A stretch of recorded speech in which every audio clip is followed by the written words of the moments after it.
Bonjour. Bonjour. J'ai une question par rapport pour le manager. Oui. Sur la bienveillance et la performance. Je travaille dans un environnement où la performance est très importante, dans le milieu du sport, notamment le tennis. Et je voudrais savoir comment la bienveillance et la performance peut se rallier dans le sport et le tennis en particulier. Et comment, mon expérience personnelle me fait dire, me fait voir que le fait de vouloir la performance la réduit, si je peux dire. Et qu'est-ce que vous auriez à dire par rapport à ça? Merci.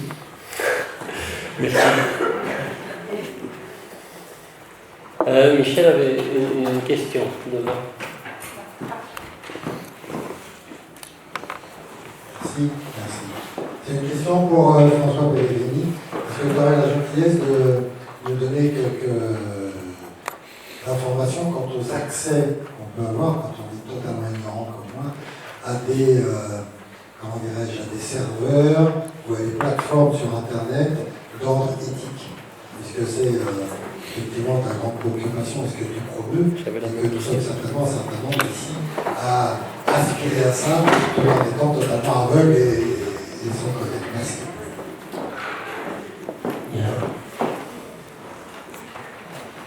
Moi j'avais une question similaire, c'est s'il y a des boîtes mail où en payant un peu elles sont éthiques, j'aurais aimé savoir de quoi il s'agit.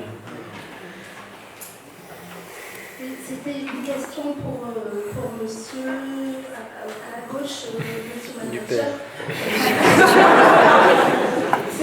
Tout à l'heure, vous nous avez un petit peu mis le doigt à la bouche avec le fait que l'entreprise peut être au service du bouddhisme. Est-ce qu'on peut avoir un ou deux mots de plus là-dessus, s'il vous plaît? C'était pas l'entreprise.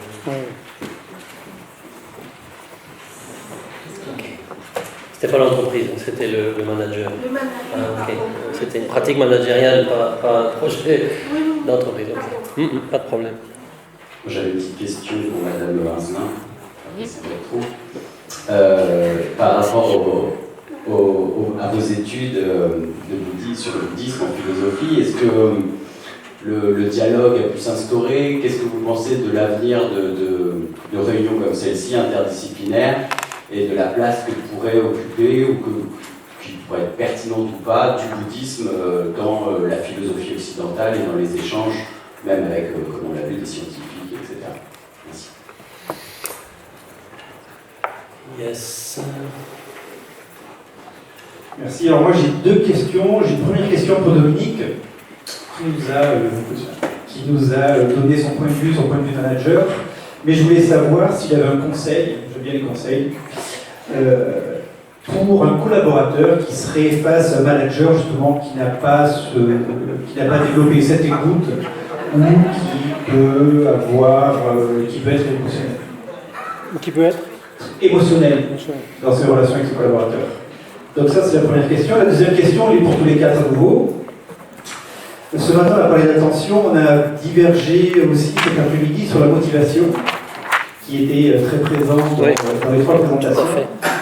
Et j'ai beaucoup aimé quand François a parlé de concept de charge mentale, parce que souvent je trouve que ma motivation c'est quelque chose qui peut être fini, enfin, c'est une quantité qui est finie par jour, et sûrement dû à ce concept de charge mentale, et je voulais savoir si vous aviez des idées pour garder ou développer la motivation. Allez, une dernière. C'est encore une question pour Dominique, ici. Quand tu parles de parité relationnelle, comment articuler ça avec un fonctionnement dans l'entreprise qui est basé sur des fonctions? Et donc des fonctions, il y a des projections, comment travailler avec ce fonctionnement projectif et ce souhait d'une parité relationnelle? C'est la question qu'on avait à Chalon.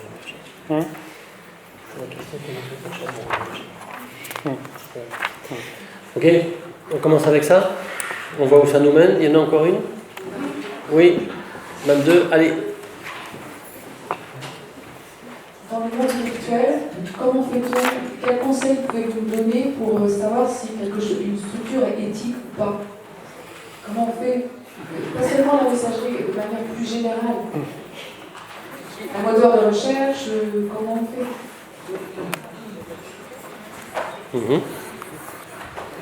D'accord. Moi j'ai une question pour Monsieur Bouvet. Vous avez énormément insisté au début et au milieu sur la notion d'influence positive à la différence de la manipulation. Ça semble être important.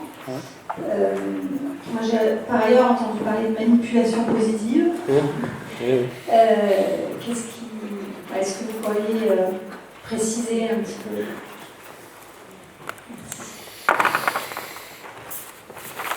Ça y est. Alors, mes choix sont subjectifs. Il y a une logique, mais ça pourrait être une autre. Et je commencerai par la motivation. Parce que dans le bouddhisme, on commence toujours par la motivation. Donc, puisque la question a été posée aux trois, c'est comme si la motivation, il y avait une quantité finie de motivation, comme si c'était une énergie limitée et que la charge mentale venait peser sur elle et l'épuiser. Donc, comment faire pour cultiver cette motivation? C'est ça la question? Ok. Je ne sais pas si... Je veux bien entamer, et puis après... C'est rigolo parce qu'on en parlait pendant la pause aussi. Je crois qu'il faut prendre en compte le fait que le cerveau est un organe comme un autre, je pense, et que de la même façon que c'est difficile sans un entraînement très poussé de pouvoir courir sans s'arrêter pendant 30 heures, il y a des gens qui le font. Mais ça demande de l'entraînement. Et donc, nous tous, on n'est pas à ce niveau-là, et donc il faut accepter qu'à certains moments on puisse courir, à d'autres moments on puisse marcher. Et donc je crois que dans la gestion de la charge mentale, il y a le fait de pouvoir alterner des activités à haute intensivité intellectuelle et des activités à plus basse intensivité intellectuelle, les séquencer dans le temps. Moi, par exemple, mon diaporama, je l'ai fait ce matin. Au réveil, je me suis levé, j'ai fait un petit peu de courriel, de trucs comme ça pour me mettre en route les neurones, et puis après j'ai fait le truc. Je sais que ce soir, je ne ferai pas ça. Mais parce qu'à un moment donné, on se dit qu'il faut organiser un peu son travail, et puis après, on fait 2 courriels, on lave 3 assiettes, on arrive à diversifier les tâches pour ne pas s'épuiser et retrouver la motivation. Je pense que ça vient aussi de la diversité et de comment on organise son travail pour ne pas être dans une logique routinière, répétitive, c'est-à-dire anticiper un tout petit peu par rapport à ce qu'on va avoir à faire et savoir que deux marathons, on ne fait pas ça dans la même journée. Et donc essayer d'arranger. Alors, parfois on a des urgences, parfois on est contraint, mais je crois que garder la motivation, c'est justement avoir du plaisir dans chaque action, s'investir dans chaque action, je dirais ici et maintenant, d'une certaine façon, en organisant avec un peu de retour. Et c'est vrai que moi je sens qu'après certaines tâches, je suis épuisé d'un certain type. Faire un autre type de tâche intellectuelle va pouvoir me remettre en forme, on respire, et on peut s'y remettre. Donc voilà, imaginez qu'il y a différents types de tâches, les séquencer. J'ose pas dire aussi parfois cliver parce que ça a aussi des effets négatifs. Ça peut aider pour être justement concentré dans le ici et maintenant. Il faut quand même être attentif à ce qui se passe autour. Mais voilà, c'est un ensemble de techniques avec lesquelles, de toute façon, on sait qu'on ne pourra pas tout faire en un jour. Il faut accepter de ne pas pouvoir tout faire aussi. Et organiser son travail intellectuel de la même manière qu'on organise son travail physique pour à la fin de la journée se dire je suis content, j'ai bien fait les choses et je repartirai demain matin avec le même plaisir. Je pense que c'est qu'une réponse partielle, bien sûr, ça dépend vraiment de la personnalité de chacun, mais je crois que déjà simplement pour ne pas s'imposer des choses trop dures et s'imposer des tâches qui vont être à la fois des tâches avec du plaisir et puis parfois un peu des corvées et alterner, à la fin de la journée on a un peu plus la banane que si on est tout le temps en train de ramer au fond de la galère. C'est ma vision de la chose. Voilà. Je partage. Je partage complètement. Ça rejoint aussi la bienveillance avec soi-même, c'est-à-dire accepter aussi le droit à l'erreur, accepter aussi quand on est manager, accepter aussi de reconnaître les erreurs avec son équipe. Je pense que ça peut se faire sans pour autant diminuer sa place. Je rajouterais aussi bien volontiers le doute, les périodes de doute. Voilà, c'est pas facile tous les jours. La notion d'entraînement me parle beaucoup aussi. La notion d'entraînement, la notion d'apprentissage progressif, qui n'est pas forcément linéaire.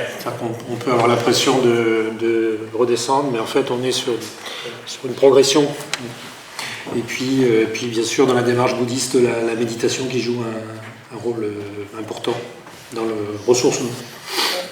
Juste si je peux me permettre, parce que finalement ça me rappelle juste quelque chose, le plaisir aussi, c'est-à-dire se donner des moments de pur plaisir, des moments inutiles, je crois que c'est important aussi. Et alors on en parlait également, à un moment donné, alors moi je pratique pas la méditation, je pratique la voix de la voix, c'est le dodo. La micro-sieste, c'est aussi très utile. Ça peut s'apparenter à une méditation, mais on gagne beaucoup en efficacité dès le moment où on sent que on s'allonge et on respire, on dort. Je trouve que valoriser le sommeil est aussi quelque chose d'important. Voilà, c'était mon... Ça rebondit. Plaisir, jeu, moment de convivialité aussi. Hein. Dans une équipe, c'est important de proposer des moments de convivialité. Ça peut être des repas, ça peut être d'autres situations. En Dordogne, quand j'étais encore en Dordogne, j'avais installé un baby-foot et donc j'avais proposé, puisque en Dordogne on est sur un pôle interconsulaire où il y a à la fois la chambre de métier, la chambre de commerce et d'industrie et la chambre d'agriculture, et j'avais organisé un tournoi interconsulaire de baby-foot qui a été très très porteur dans l'amélioration des relations. Puisque vous avez dit que vous posiez la question 4, je me permets de répondre aussi. Sur le côté entraînement, on est évidemment d'accord. Je pense qu'il y a une croyance. C'est une croyance de penser que la motivation est une énergie limitée. Je pense que c'est quelque chose qui peut se cultiver à l'infini. Et je ne voudrais pas lancer un débat parallèle, mais évidemment, d'un point de vue bouddhiste, l'esprit ne se limite pas à l'organe du cerveau. Donc, il y a là une dimension de ressources extrêmement vaste, d'où l'importance de la méditation. Mais ça, c'est secondaire. Et je vais refaire la même réponse que tout à l'heure, c'est-à-dire qui peut, et c'était en creux dans les réponses qui ont été données, qui peut développer la motivation, c'est quelqu'un qui est détendu, c'est-à-dire qui a l'espace pour le faire. Et ce que j'ai entendu là, c'est d'organiser sa vie ou son activité de façon à trouver un espace intérieur dans lequel on peut avoir le choix. Je pense que ça a à voir avec ça. Et c'est déclinable aussi bien dans une vie de responsabilité que dans une vie spirituelle. Ok. Je partage. Partage. Puisqu'on est sur la motivation, on est bien motivé, c'est le matin, on va au boulot et on a un collaborateur sans écoute ou émotionnel. Et dans ce cas-là, comment on fait avec lui? Un manager. Un collaborateur qui fasse un manager. Ah, pardon, j'avais... C'est le manager qui est dans l'émotionnel. D'accord. Voilà. Ça peut arriver, oui. Ça peut arriver. Alors, j'ai pas toujours eu des fonctions de direction, donc j'ai connu aussi des positions de collaborateurs. Suivant le type de responsable que l'on a, c'est plus ou moins facile. Ça, j'entends bien.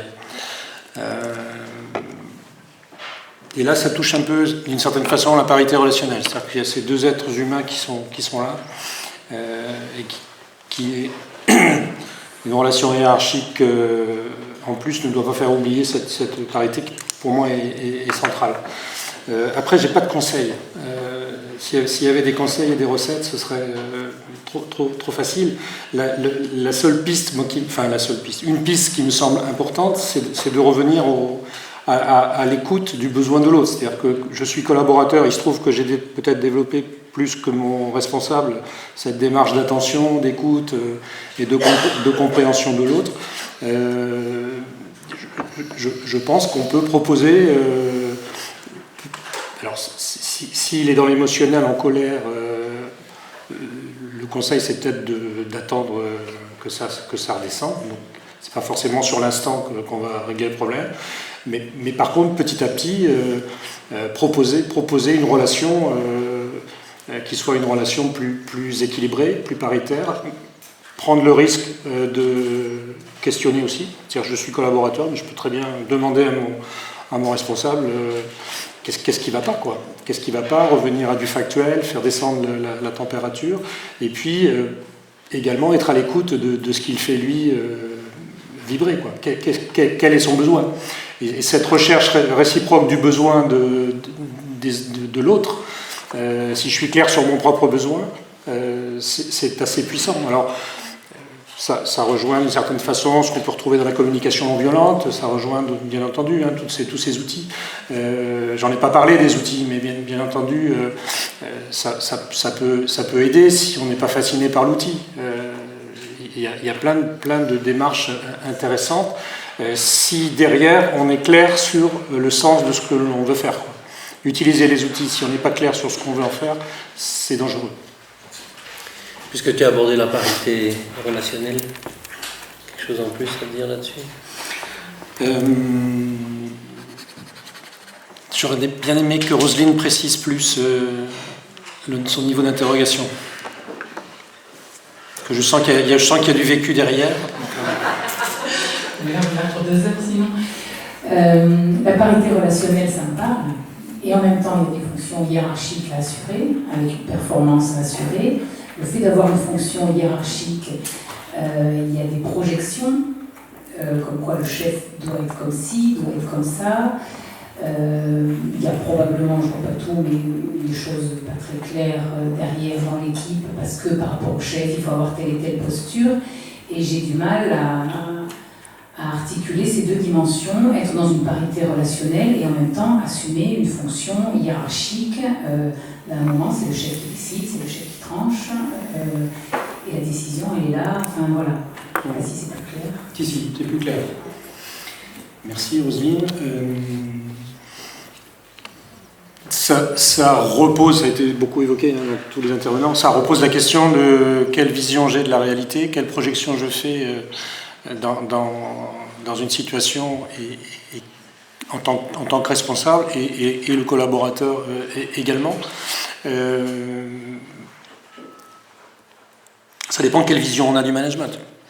Je vais prendre un exemple qui est dans un bouquin fantastique, ce sera ma 2e référence. Oui, mais je sais laquelle. Sur les décisions, comment éviter les décisions absurdes. Et il y a plein d'exemples, que ce soit dans le médical, que ce soit dans l'aéronautique, que ce soit dans les accidents comme des accidents de la NASA, qui en fait, quand ils sont décomposés, analysés, on s'aperçoit que l'accident ou le drame a eu lieu parce qu'à un moment donné, il n'y a pas eu la possibilité de prise de parole des personnes qui avaient en fait l'information, qui n'étaient pas forcément les responsables et qui n'ont pas osé ou pas pu exprimer le risque qu'il y avait. Et je pense qu'en ce moment, il y a quand même beaucoup de choses qui bougent, même si j'en parlais avec plusieurs personnes à la pause et elle me disait que la réalité professionnelle qu'elle vivait n'était pas celle-là, et je ne suis pas du tout aveugle par rapport à ça. Il y a quand même beaucoup de choses qui bougent en ce moment sur des concepts de fonctionnement différents, de management différents, de prise de décision différentes, et ça mériterait plus de développement. Mais j'en ai un petit peu parlé dans laisser la place à l'objection, ne pas être tenté, parce que je suis le chef, de trancher trop vite, tout de suite. C'est peut-être aussi l'occasion, à un certain moment, de dire ok, je suis le responsable. Mais justement, parce que je suis le responsable, j'ai la vision dans l'équipe de qui va être le mieux placé pour prendre la décision. Et c'est pas forcément moi. Et je vais, dans une situation donnée, je vais écouter la proposition de la personne qui est la mieux placée. Il y a alors je ne me rappelle pas, c'est dans le bouquin, mais je ne me rappelle pas dans quelle armée sous-marine c'est, mais dans une marine, dans les sous-marins, les officiers enlèvent leur galon quand ils rentrent dans le sous-marin. Ça ne veut pas dire qu'il n'y a plus de chef, ça veut dire que symboliquement, le fait d'enlever les galons dit, voilà, ok, je suis le chef, mais à certains moments, il y aura une décision qui devra être prise, Et là, on sait qu'il peut y avoir des situations d'urgence, et à ce moment-là, c'est le mieux placé qui le prendra. Peut-être qu'à ce moment-là, ce sera le mécanicien qui prendra la décision à ma place, parce que je n'ai pas les éléments pour la prendre. Voilà, pour dire rapidement la vision que ça m'inspire. Juste pour rebondir là-dessus, il y a des moyens, quand on est face à des gens qui sont un peu trop sanguins ou qui justement projettent trop, moi je conseille d'interagir avec eux par courriel pour objectiver, c'est-à-dire pour que les choses soient marquées, soient écrites. Le courriel peut être un moyen, alors bien sûr c'est un filtre justement où parfois l'infraverbal ne passe pas, mais dans certains cas c'est bien qu'il ne passe pas, et donc ça peut être un filtre pour objectiver, pour dire mais regarde, dans cette situation là, c'est pas pour reprocher aux gens, mais c'est pour poser les choses et garder une trace écrite, objectivée, voilà, dans ce sens-là.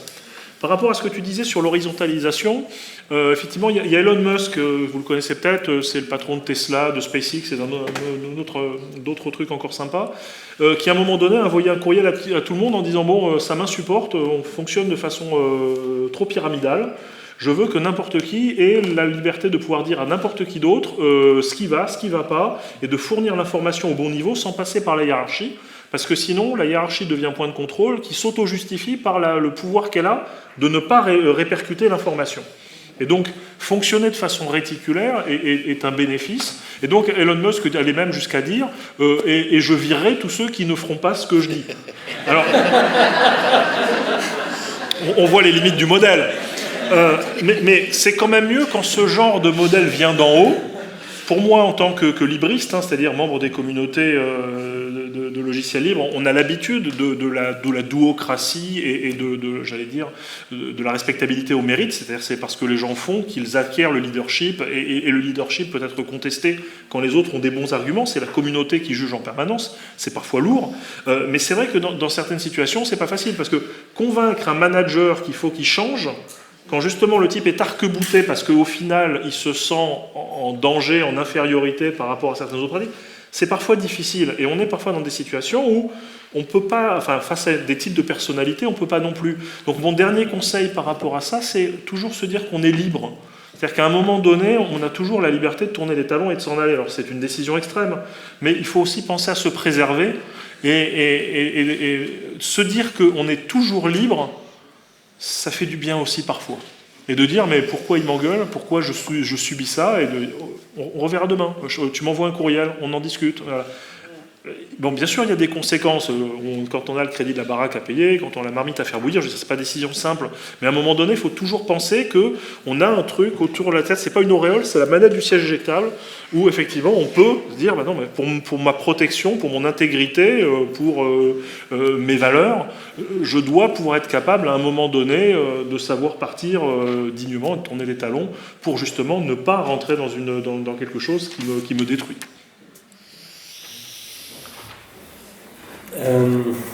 Garde la parole parce que les informations pour avoir accès à des serveurs éthiques, des services, j'ai marqué des serveurs. Oui, mais il y a des serveurs, mais je préfère.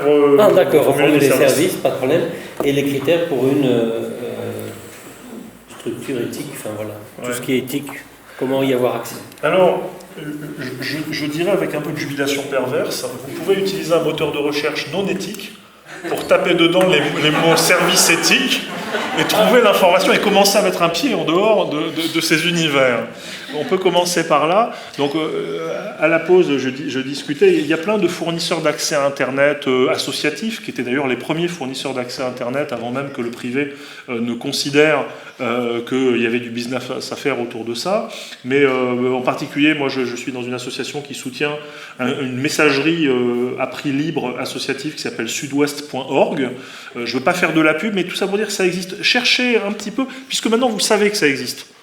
Utilisez vos moteurs de recherche. Pour utiliser votre première recherche, c'est moteur de recherche éthique. Déjà pour dire, bah tiens, finalement mes recherches, et si je les faisais sur un outil et commencer comme ça à explorer, à tester, parce que des noms j'en ai, donc j'ai parlé de Sud-Ouest, mais il y a Kilonet, il y a Diaspora qui est un réseau social qui ne respecte la vie privée des usagers, il y a Mastodon qui garde les données des personnes sur les serveurs, donc il y a plein d'initiatives de communautés. Voilà, j'espère avoir fait mon boulot simplement en vous disant, ces communautés existent, allez à leur rencontre, ils ont plein d'activités, plein de rencontres. Il y a des install parties dans lesquelles on apprend aux gens à installer des logiciels libres sur leur ordinateur plutôt qu'à garder les outils qui enferment les gens et racontent leur vie à des entreprises. On a des crypto-parties où en fait on apprend aux gens à chiffrer leur courriel pour éviter la surveillance de masse.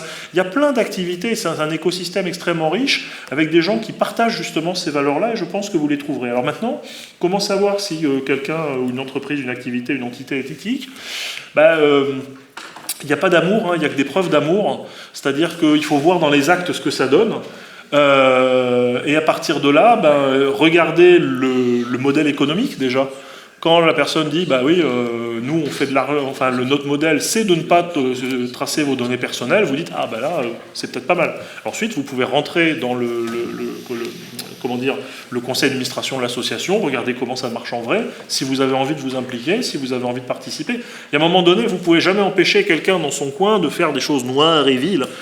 Simplement, ça finit par se savoir, il faut juste garder l'esprit ouvert, regarder comment les choses fonctionnent, la curiosité et poser des questions. Si vous posez une question en disant « mais alors au fait, mes données, t'en fais quoi ?» Il y a des personnes qui vous répondront franchement « on les utilise » ou qui vous répondront franchement « on les utilise pas » ou qui vous diront « oui, alors en fait, cette question… » Vous dites « bon, ok, réponds plutôt oui ou non. » Voilà, j'allais dire, c'est vraiment par l'expérience, en demandant autour de soi. En disant « tiens, tu sais pas comment on fait ça ?» On vit dans un réseau qui s'appelle un réseau Petit Monde. On est toujours à distance 6 au plus d'une personne particulière. Vous connaissez toujours quelqu'un qui connaît quelqu'un qui connaît quelqu'un qui connaît Obama, qui connaît... Mais là, vous êtes à distance très courte de gens qui ont ces préoccupations en tête. Si vous demandez autour de vous, très rapidement, vous trouverez. Yes. Alors là, on shift, on passe à un tout autre sujet. C'était la question sur le dialogue interdisciplinaire, bouddhisme et philosophie occidentale, bouddhisme et sciences. Sandy? Oui. Oui, je crois que la première partie de la question, c'était comment ça avait été, si ça avait pu générer une forme de dialogue avec mes confrères à l'université.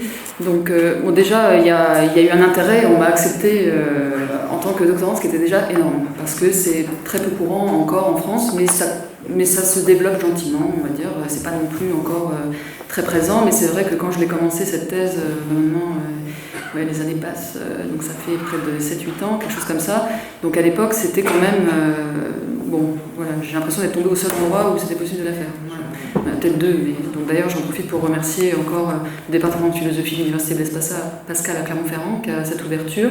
Et ils avaient déjà un partenariat avec le Japon avant que j'arrive, donc il y avait déjà une ouverture vers l'Orient.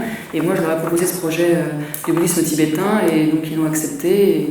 Et je remercie aussi le PHE, au passage, de m'avoir encadré, parce que c'était pas évident non plus, du côté de la philologie, d'accepter un projet comme le mien, qui était à cheval entre deux disciplines. Et donc c'est loin d'être évident quand on est à cheval sur deux disciplines. Donc pour répondre à votre question, donc oui et non, parce que oui, il y a eu l'ouverture, ce qui est déjà énorme, mais pour ce qui est du dialogue, on n'en était pas encore là, parce que j'étais avec des gens qui étaient dans des univers, on va dire, quasi différents. Les méthodologies n'étaient pas les mêmes, on n'est pas forcément dans les mêmes villes, enfin j'étais partagée entre Clermont, Paris et l'Inde, donc à chaque fois c'était comme si j'avais affaire à des publics différents.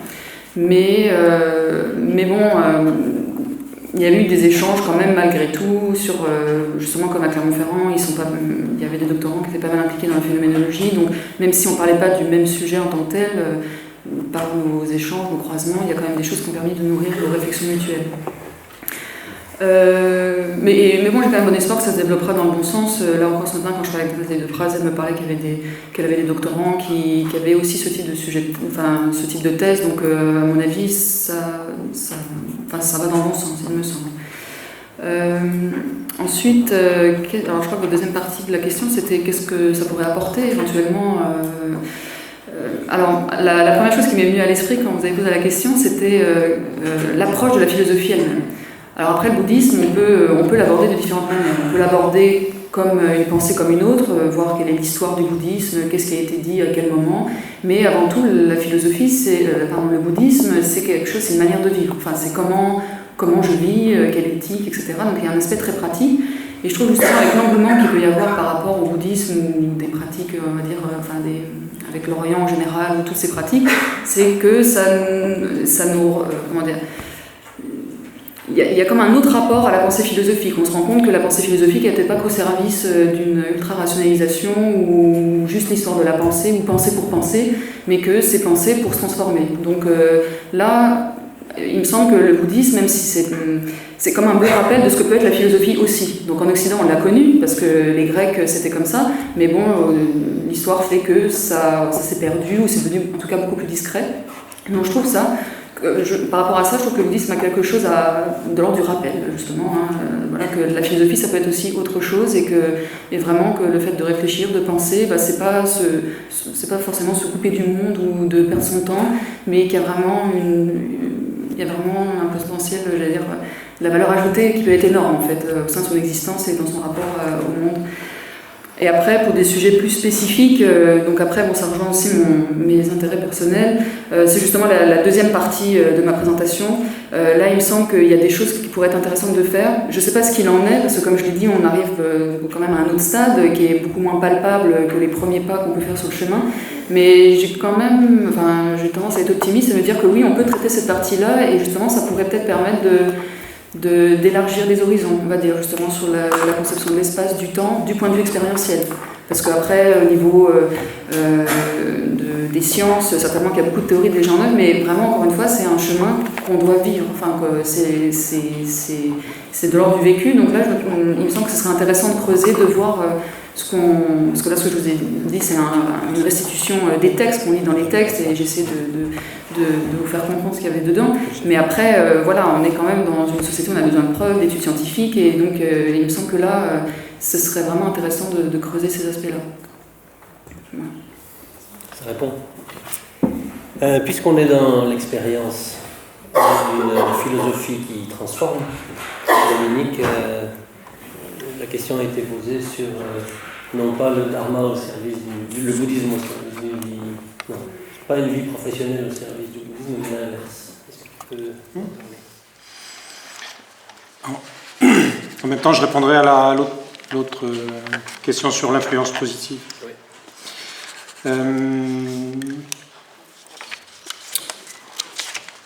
Quand là, je suis amené à faire une réponse plus personnelle parce que la question m'amène à une réponse plus personnelle. Quand j'ai découvert le bouddhisme, pendant un certain nombre d'années, j'ai eu beaucoup de mal à voir ce que je pouvais en faire dans la vie de tous les jours. Donc j'avais ma pratique bouddhiste d'un côté et la vie professionnelle et la vie tout court de l'autre côté. Petit à petit,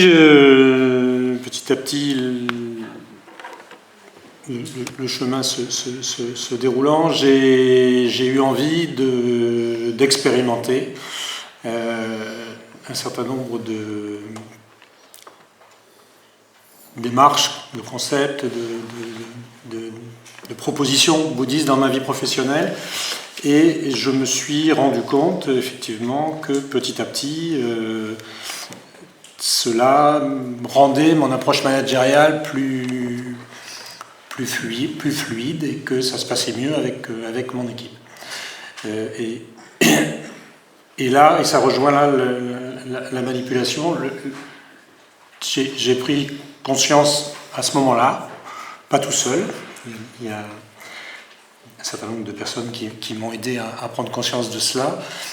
C'était en train de devenir une méthode. C'était en train de devenir une méthode parce que ça marchait bien, parce qu'il y a un côté un peu fascinant de voir que ça marche. Comme peuvent être d'autres méthodes, comme peuvent être la MBSR, comme peuvent être la pleine conscience, comme peuvent être l'analyse transactionnelle, la PNL, etc. Même si, bien entendu, de par ma pratique bouddhiste, ce n'était pas au même niveau. Et puis, j'en ai parlé dans mon intervention tout à l'heure, un certain nombre d'événements de vie ont fait que j'ai été amené à gratter plus loin, à l'intérieur. C'était l'attention consciente à l'intérieur dont parlait Sandy et dont parlait Nathalie ce matin. Et que, voilà, il y a eu à un moment donné une prise de conscience que la vie professionnelle, on pouvait renverser, que la vie professionnelle donc pouvait devenir un lieu d'expérimentation pour aider la démarche spirituelle. Donc c'est bien entendu pas l'entreprise au service du bouddhisme. D'ailleurs, je n'en parle jamais dans ma vie professionnelle. Et en revanche, je suis attentif à ce que je peux vivre, soit moi-même, soit avec mes collaborateurs, soit une nourriture, soit une ressource pour m'aider dans ma progression de la pratique spirituelle bouddhiste. Et donc, en permanence, il y a cette vigilance de la différence entre l'influence positive et la manipulation. Si j'ai parlé de manipulation positive, c'est que ma langue a fourché, parce que c'est pas ce que je pense. Hein. Donc pour moi, il y a... Ah pardon, je croyais l'avoir prononcé. Non, c'est vous êtes intervenu sur l'influence positive, ouais.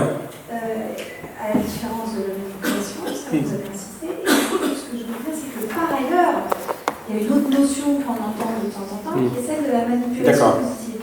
Ce qui sous-tend quelque part qu'il y aurait une intention quelque part malveillante de notre part face à nos interlocuteurs.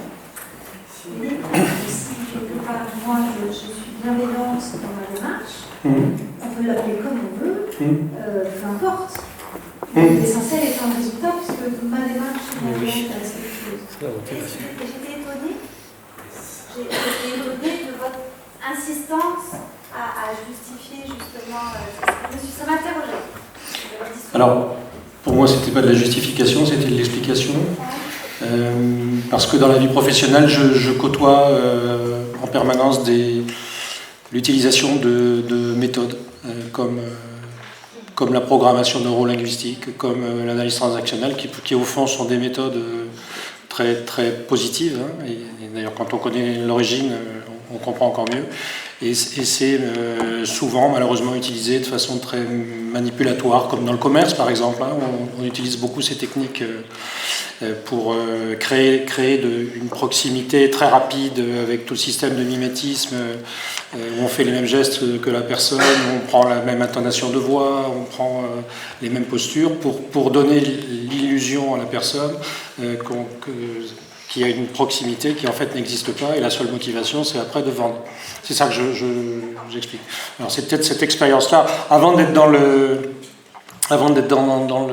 réseau des chambres de métiers, j'ai passé 15 ans dans le secteur privé, et notamment dans la coopération viticole, et nous étions en relation avec la grande distribution, et peut-être j'ai été marqué par ça.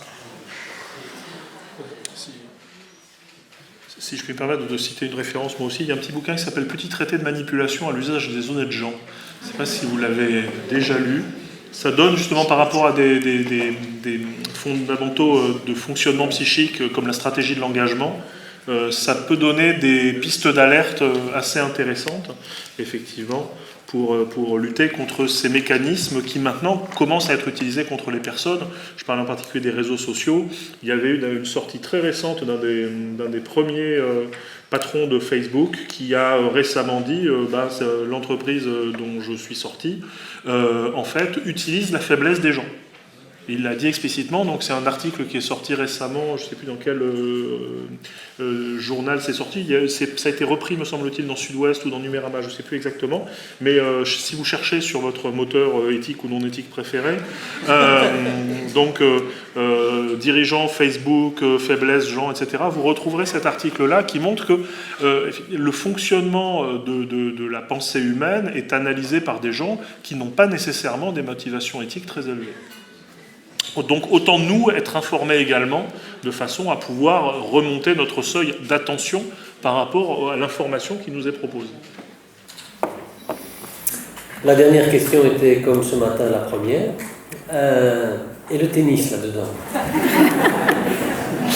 Donc, bienveillance et performance, c'était partie de ça. Hein, et toi-même, travaillant dans le sport et particulièrement le tennis, quand tu parles de performance, il y a la volonté qui risque de réduire cette capacité à être performant, c'est ça ?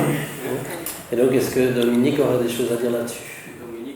Ou quelqu'un d'autre, tout à fait. Oui, je ne souhaiterais pas être seul dans cette réponse. Alors, je vais commencer. Je ne connais pas bien le monde du sport, qui est ton terrain de jeu professionnel. Mais on pourrait le relier à la compétition, en fait. Donc la compétition, on l'a aussi au niveau économique. Donc est-ce qu'on peut à la fois être dans une compétition et en même temps respecter son adversaire? Je ne sais pas si sur ce terrain-là que tu le poses. Précise peut-être ta question, alors si c'est pas ça, que je ne parte pas dans une mauvaise direction.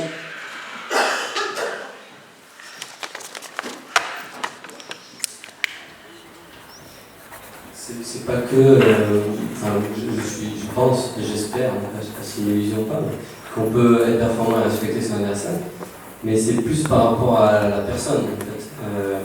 Le fait d'être dans la volonté exacerbée ou même un peu de réussite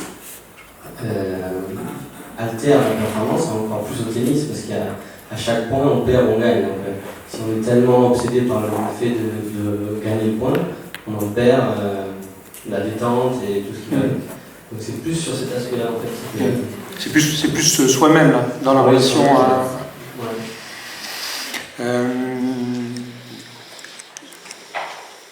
Je pense peut-être on peut revenir au sens. Pourquoi je joue au tennis? Pourquoi je fais de la compétition? Quel est mon besoin par rapport à ça? Et est-ce que mon besoin de gagner va forcément se faire en tuant l'autre? Je pense qu'on doit pouvoir arriver à faire autrement. Et en plus au tennis, ce qui est super, c'est que on a des moments où on peut s'arrêter, on va s'asseoir, et là ça peut être un temps de coulisses extraordinaires, de sens extraordinaire pour s'interroger.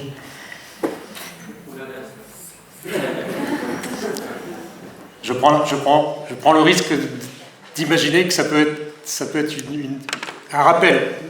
Si je suis clair au départ, pourquoi je fais ça, pourquoi je fais du sport, pourquoi je fais de la compétition, et que c'est donc pas forcément au détriment de l'autre.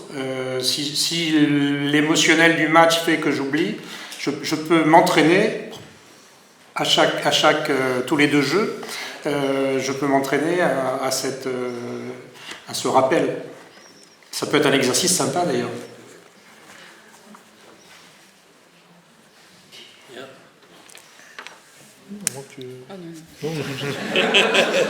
Joker. Ouais, c'est les vacances. Non, moi je pense que la bienveillance peut amener à la performance. On a parlé de compétition. Moi, il y a un terme qui m'intéresse beaucoup dans mes activités, c'est celui de coopétition. La coopétition, c'est l'alliance de la compétition et de la coopération. Et justement, en fait, c'est le fondamental de la pratique en équipe. C'est-à-dire que ça remonte au jeu d'Athènes et même avant. Si on est un athlète et qu'on s'entraîne seul dans son coin, on peut espérer qu'on sera meilleur que les autres, mais peut-être que les autres auront des meilleures techniques. Si on commence à s'entraîner ensemble et à partager des trucs avec d'autres, alors effectivement, on aura finalement une probabilité plus grande d'avoir un stock de bonnes idées plus important que ceux qui ne pratiquent pas en équipe. Et donc peut-être qu'on ne sera pas sur la première place, peut-être qu'on n'aura pas la médaille d'or en faisant ça, mais on a plus de chances de faire un podium. Et peut-être qu'avec la chance de faire un podium, on augmente aussi la chance de faire une médaille d'or. Parce qu'effectivement, à un moment donné, on peut quand même être le meilleur. Et donc, je crois que l'autre, c'est pas un ennemi, c'est un adversaire à un moment donné, mais c'est surtout un partenaire. Parce qu'on a choisi un destin commun. Je pense que le destin des pratiquants d'une discipline, avec un niveau d'abnégation qui est celui de la compétition, c'est pas une vie courante non plus. Enfin, et c'est vrai dans chaque domaine. Et donc, je crois beaucoup à la coopétition comme moyen d'amélioration. Et donc, ça change le regard sur l'autre. C'est-à-dire que même dans une partie où on va être en rivalité, on peut encore apprendre de l'autre. On peut encore regarder l'autre comme quelqu'un qui est capable de nous apprendre des choses. Et là aussi, il faut que ce soit libératoire. C'est-à-dire que d'être accroché sur le point à un moment donné, c'est bien, mais il ne faut pas que ça devienne une crispation qui empêche la libération du corps. Un exemple pour parler c'était Lecomte, il pouvait être à la fois brillantissime quand il était comme ça, ou alors totalement hors du jeu. Et je crois qu'il faut savoir se libérer et retrouver le plaisir aussi, puisque finalement personne ne meurt à la fin. On a quand même cette chance par rapport à d'autres activités. Et donc voilà, bien sûr c'est dur, bien sûr c'est une souffrance, on en a vu finir avec des crampes terribles et la raquette entre les dents allait arracher la victoire, mais au-delà de ça, je pense que l'autre, c'est un adversaire, mais c'est aussi un père, c'est quelqu'un qui a choisi la même voie, et à partir de là, ça doit aussi changer la vision qu'on a de lui. Donc voilà, moi mon mot ce serait coopétition, je pense. Ce mot me plaît beaucoup. Et il n'est pas de moi. J'allais demander s'il y avait les droits d'auteur parce que Les idées sont de libre parcours. C'est un terme qui provient des années 95, 1995. Si tu cherches coopétition sur la sainte Wikipédia, je pense que tu trouveras assez rapidement la source initiale. Ça me fait penser à... Alors l'exemple est un peu ancien, mais bon. Les années font que j'ai une référence un peu ancienne pour certains. Sur ce plan-là, c'est les matchs entre Borg et McEnroe. C'est vintage, ça passe à la télé. Enfin, il y a un film voilà, et justement. Chacun avec sa personnalité, mais il y avait un vrai respect entre les deux. Il y avait la vraie volonté de faire du spectacle, comme tu dis, tout en voulant gagner, mais il y avait quand même derrière cette volonté de faire du beau jeu qui existait, à tel point que quand Borg a pris, je ne sais pas si c'est évoqué dans le film, mais quand Borg a pris sa retraite, McEnroe a mis longtemps à s'en remettre parce qu'il ne trouvait pas le même niveau qu'il avait pu avoir de relation dans la coopétition avec Borg.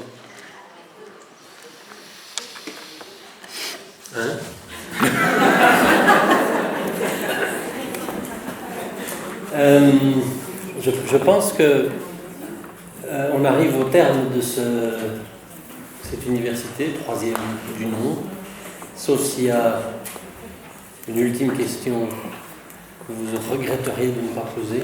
Ça va? Ok.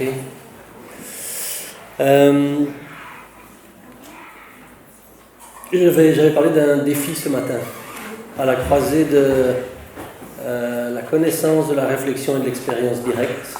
Je ne sais pas vous, des retours que j'ai eus et du sentiment que j'ai, je pense que le défi est réussi.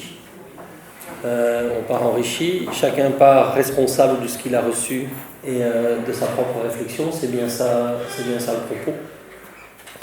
Je voudrais remercier tous les intervenants qui sont venus ou revenus. Je voudrais remercier, et plusieurs en ont fait la remarque, les bénévoles qui ont assuré, qui ont fait un accueil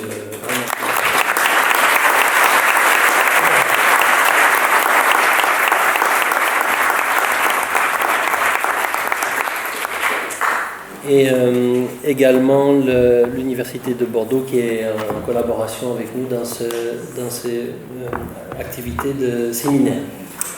Nous avons une avant-première qui est le thème de l'année prochaine. On prend de l'avance. C'est à la fois continuité et rupture. Le thème serait le fait religieux. C'est-à-dire le fait religieux, il nous semble, tant au niveau individuel que collectif, que le phénomène du croire doit être réfléchi aujourd'hui, que ce soit en Dieu, en la vacuité ou en rien du tout. Croire en rien du tout est aussi une croyance. Et de voir quelle dimension se déploie dans la société. On assiste à des dérives extrêmes d'un côté, littéralistes, et d'un autre côté des adaptations plus faciles et démagogiques, des récupérations. Et entre les deux, il y a l'exigence d'un vivre ensemble. On vit avec des gens qui pensent différemment, qui conçoivent le monde différemment, qui le vivent différemment. Et qu'est-ce qu'on fait avec ça pour construire quelque chose ensemble? Ce sera le thème de l'année prochaine. Je pense que les invités ne seront pas les mêmes, encore que. Dieu numérique peut-être. C'est un défi. Voilà, merci à tous et à très bientôt.